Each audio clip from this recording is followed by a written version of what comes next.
Hola, mi gente. Welcome to MSP Unplugged. I am your host, Paco Lebron. This is the place to learn how to run your IT service business, whether you are a nimble MSP or IT service provider or leading a team for the journey. This is the place for you. I like to talk about my favorite thing, and that is TechCon Unplugged. TechCon Unplugged will be in Woodbridge, New Jersey, September 7th through the 10th at the Delta Hotels Woodbridge. Our annual gathering of IT business owners is fast approaching. Join us with like minded business owners for a weekend packed with resources to help your IT business thrive. Now, you may be trying to consider, or you may be considering and trying to say, well, tickets are $349. What does my ticket really get me? Why should I go to your event? Well, we'll tell you a little bit about it. We have about 25 plus educational sessions. We have 2 networking events and after hours entertainment, all expo hall meals, refreshments, happy hours, automatic entrance into our generous show raffles and giveaways.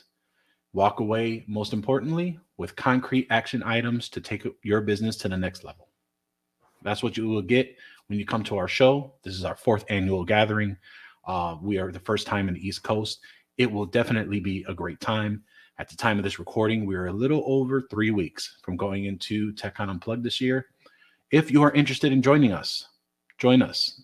Head over to techconunplugged.com, and I hope to see you there. All right.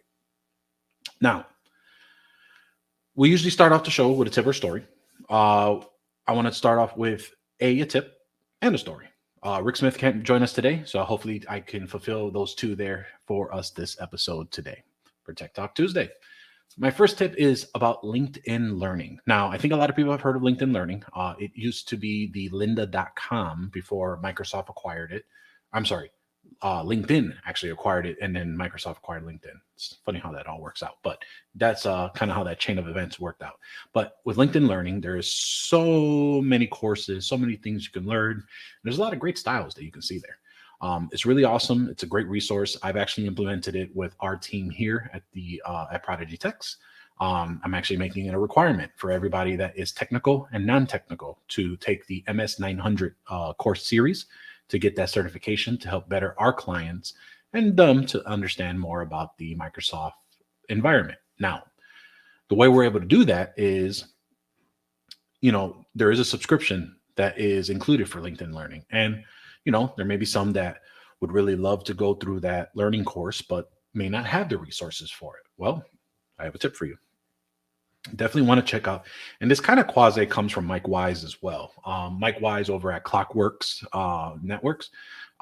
He actually had mentioned on a prospecting tool that you normally would have to pay a subscription for, but with your local library card, you should be able to access those resources with no problem as an e-digital reference. Now, same premise applies here.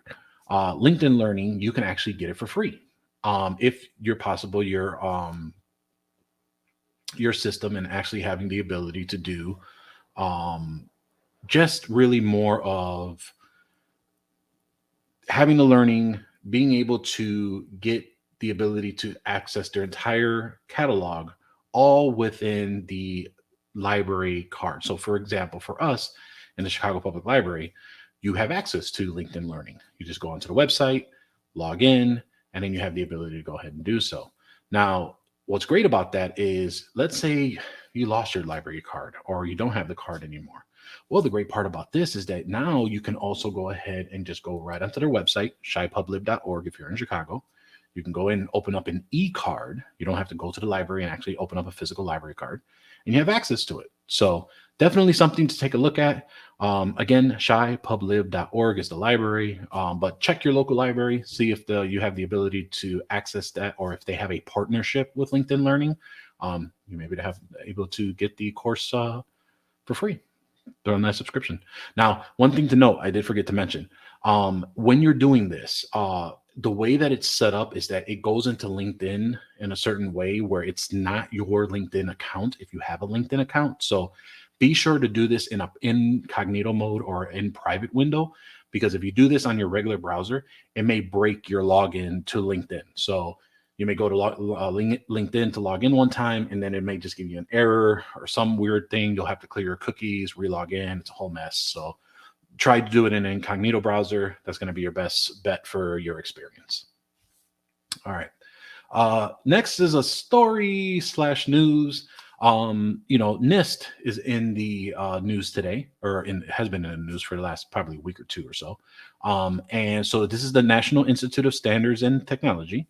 But basically, they have released their draft of what's going to be coming up as their new framework 2.0. And so for those that don't know what NIST has a cybersecurity framework that a lot of IT service providers will follow as a framework for their security posture. Some will follow CIS, some will follow NIST, some will follow CMMC. There's a lot of compliance regulatory frameworks that a lot of people tend to follow. NIST tends to be one of the more popular ones that a lot of people will reference. This is really where you hear the term right of boom. So that's basically being able to go through and understand everything to recover and respond and so forth. So anyway, those 5 steps that are inside of NIST are identify, protect, detect, recover, and respond. So that is the Netflix. Wow, the NIST Cybersecurity Framework 1.1. Now 2.0 has now introduced a new step, which is now known as govern. So definitely take a look for those that are following this framework to learn a little bit more about what does that mean to you. Again, it is their draft, so that may update probably moving forward, but it's the first indication of a new step that's being introduced inside of that framework, and definitely will be interesting on how it is adopted moving forward. All right. So for the topic today is making the sale. Now, we're not talking about prospecting today's episode. We're not talking about how to, where to go and get sales in regards of finding prospects, going to local marketing, things of that nature on lead gen. We're talking about how to make the sale with internal things that you got going on, or how to focus on really just increasing your revenue, making the sale, and really introducing not only so much for your prospects, but for your current clients on upcharges and things of that nature. And really the methodology of how it is to be a good salesperson. Now, a little bit of history of myself. Way back when, I personally was never a salesperson. I started the business back in 2013, part-time. I went full-time at the end of 2016, early 2017. And so that's really when I started to really focus on, okay, I got to make some money or this is not going to work out. So how do you make money? You got to do sales. So for an engineer which is what I was a database manager, database management engineer for probably 10 plus years. So never had to sell, never was a part of the sales engineering team. So sales is very odd to me. And so what's really interesting about that is sales is really an interesting thing. I think if you ever listen to Jeff in the earlier episodes of the show, everybody does sales.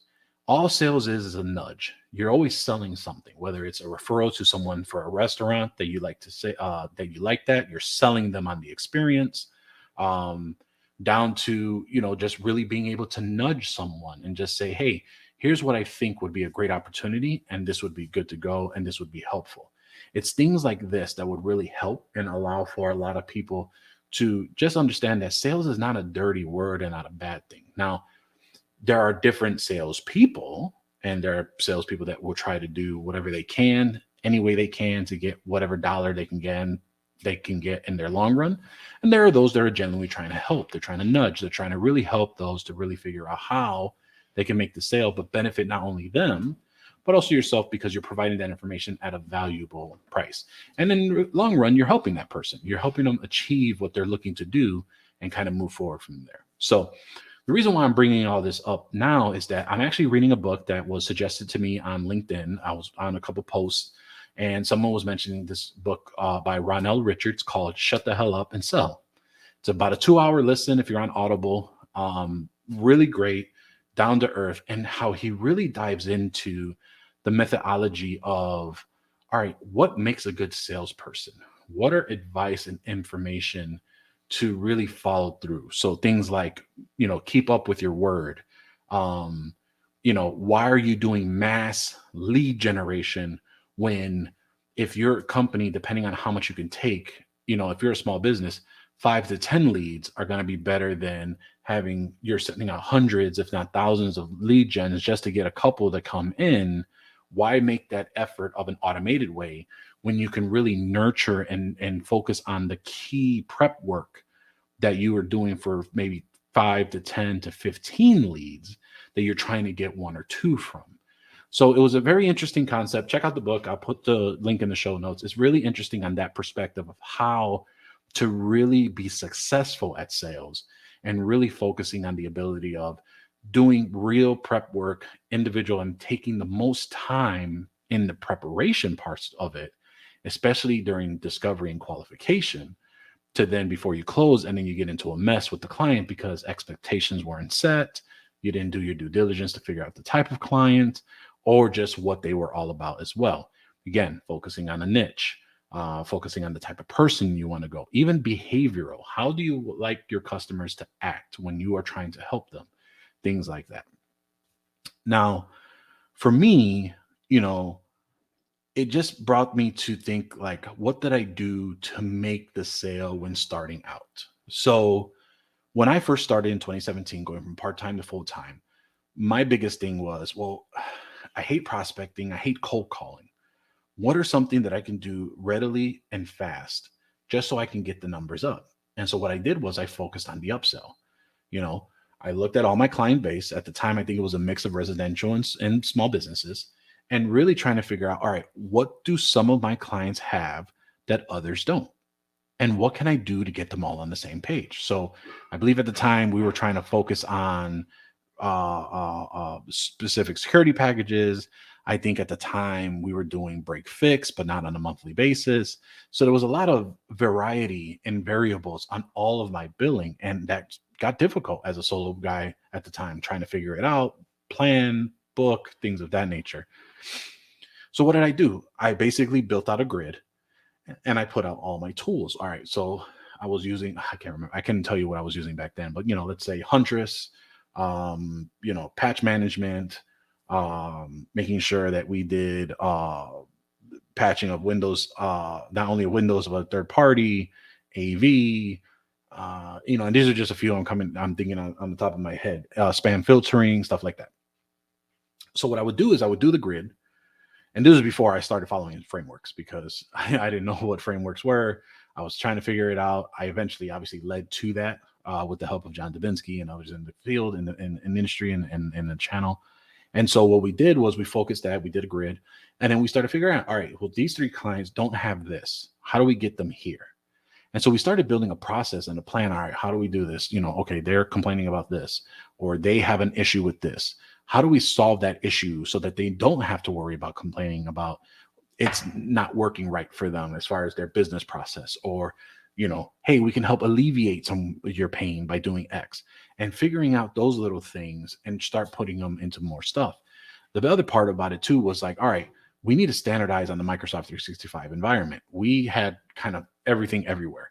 We sold licenses. We managed some of the licenses.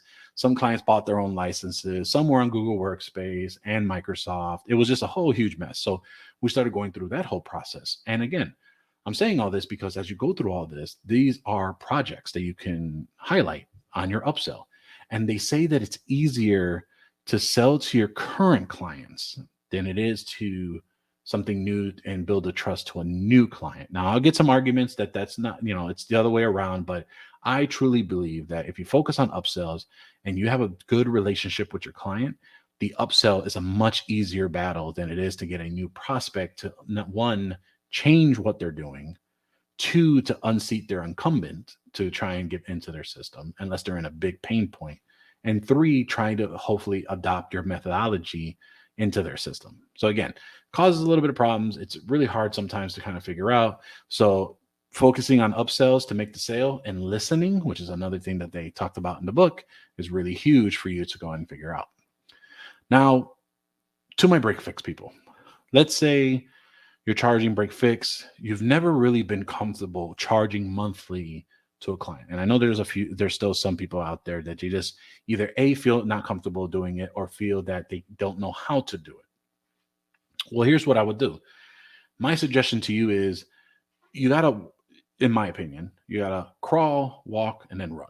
So if you're crawling on break fix and you're doing it on demand support, what's preventing you from charging a prepaid block? Okay. If you're getting consistent work and if you are working with this client often, why not say, hey, we've done a lot of great work for the past year, whatever, whatever.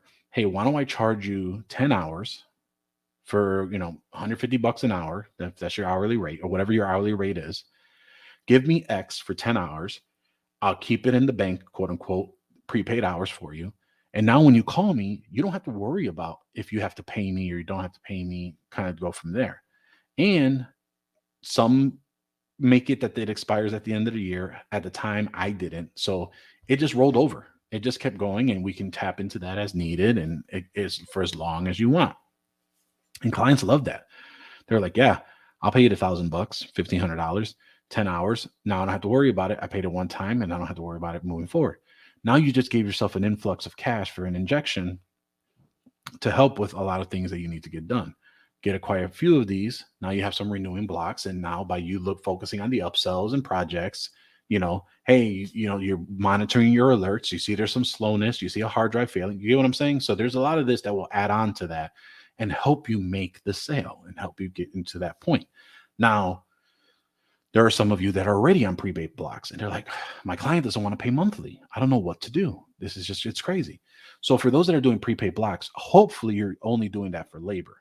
You should be charging monthly for whatever protection plan or mitigation plan or whatever you're branding it as for your monthly thing, your spam filters, your antivirus, etc.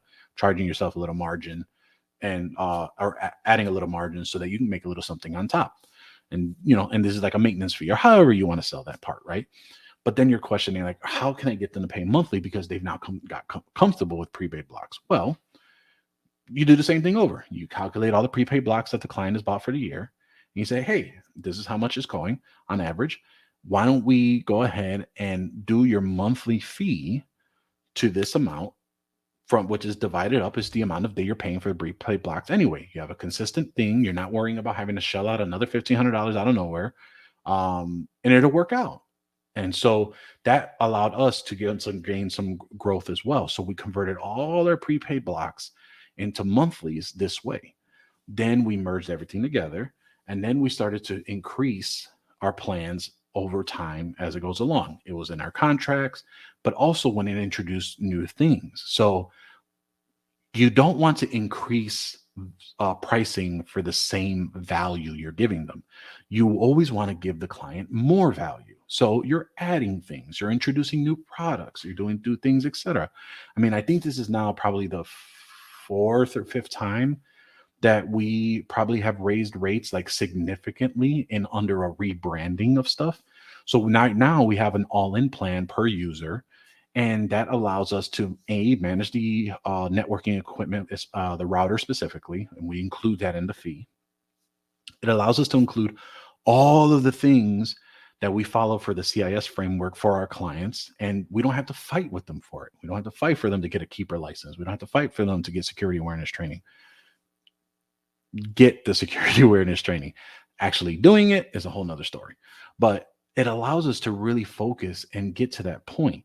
And now we have the ability of adding that new service for the monthly and make it a requirement so that, because for liability, I mean, quite frankly, we're in a position now lately that there's just so much going on that we cannot take on business that don't listen to what we're trying to offer them. Unfortunately, we've had to separate with many clients because they did not take seriously the security that we were trying to implement, or they felt that their employees had a better voice and they wanted their clients to, or I'm sorry, their fellow coworkers and team members to input how certain things were done without a collaboration. And so, the point of hiring an IT service provider, hiring an MSP, is so that we are the trusted advisor. We help you with that. It's a collaboration. We're not here to dictate what happens. We're here to guide you on that.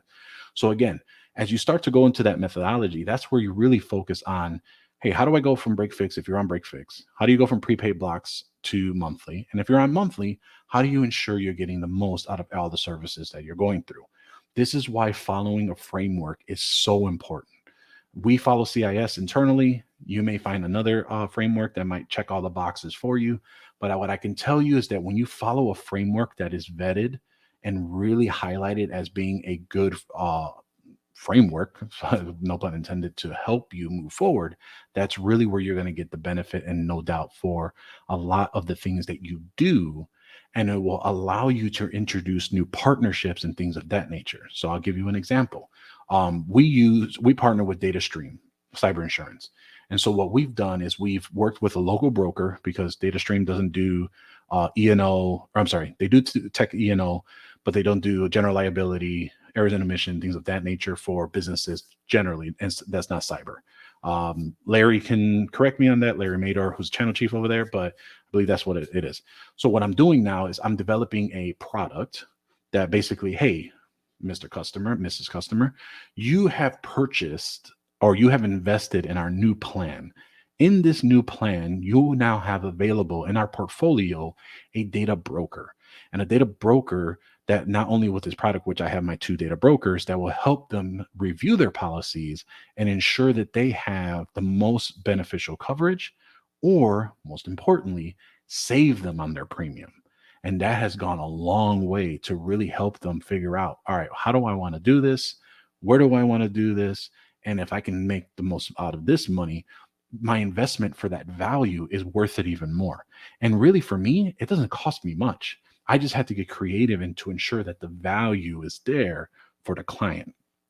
And so that's just one example. Again, following a framework, really focusing on what you have, and really doing that upsell is helping with making the sale. Now, same thing when you're prospecting. Let's say you have a referral, you built a referral network, you got a referral that comes in, and you feel like you're not closing. The question is, are you listening? Are you hearing what they're talking about? Now, you will hear a lot of people say, oh, you're talking about the tools. You're talking about the text. You're talking about whatever. I'm with you. I had a huge problem trying to understand that, figure that out, not dive into the details, but really listening to what they had the problem with. They hate being told that they have to do something without knowing. Oh, check mark. Got to make sure we address that. You know, the client, our previous managed service provider was not showing us the love. Can you elaborate? What do you mean that they don't show you the love? They never responded. They never got back to us. Communication is important to them.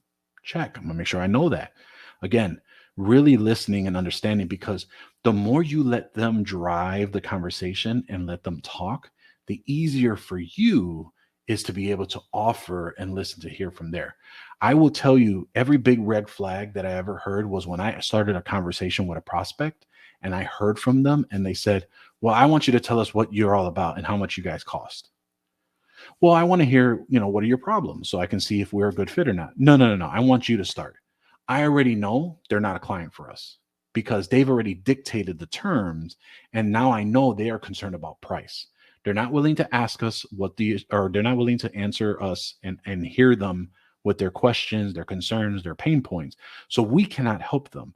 And if we move forward if we were to take them on as a client, it's going to be even harder to try and take them on and get things going. Again, it's super important to ensure you have a mission. It's super important to have a vision of your business. And, as a framework, if it doesn't follow it, that's how you can really understand when you're listening to the sale on trying to make the sale and if that client is good for you. We have a phrase that we use here that always resonates with, actually, there's 2 of them that would resonates with all of our clients. In my closing, I always tell them 2 things. If there's anything you take away from our conversation of making a sale, this is what I want you to know. A small business cares about 3 things. And we call it, and I got this from my good friend, Victor Antonio, who's my sales trainer. He's got a great sales velocity academy. I went through it. That's how I got to the sales process I have. And I've talked about him for many years, but I got this where he mentioned this is the holy trinity of sales. Every small business cares about increasing revenue, reducing costs, and expanding market share. For us, our goal is to help them reduce cost. And how do we do that? Through the program, like I said, for cyber insurance. Are they paying for tools and licenses that can be included in Microsoft 365? These are all things that we go through on the conversation. And if you're heading to TechCon, we actually have a session about that. the Microsoft 365 question and how we can help reduce and mitigate costs for your client. So definitely check it out if you're coming. But then the second piece that I always resonate with them is, out of all the tech talk, our main job is not only to help mitigate risk. Mind you, I don't say protect, I don't say secure. I say our job is to help mitigate risk. It's beyond that. Our main goal as the managed service provider, as your trusted advisor, as your IT service provider, is to ensure that you, Mr. and Mrs. Customer, are as defensible as possible so that you are not deemed negligent to your end user, which is their customer. I cannot tell you how much that hits on that line, because now we've unraveled them to think this is not a technology advisor. This is now a business advisor. He's trying to protect us. We didn't say protect, but they understand what we're trying to do. And that, ladies and gentlemen, is what I will say is why listening and focusing and really ensuring that you have your processes down, focus on the upsells, figure out how you can modify your charges, get creative, and listen. And most importantly, have a framework to back you up will help you move forward and helping making that sale. So again, I will make sure to have those links in the show notes, both the book, Shut the Hell Up and Sell, from Ronald Richards, and also the Sales Velocity Academy from my good friend Victor Antonio. But with that, I will leave you off with this short episode. If you have any questions, feel free to email us over at info@mspunplugged.com.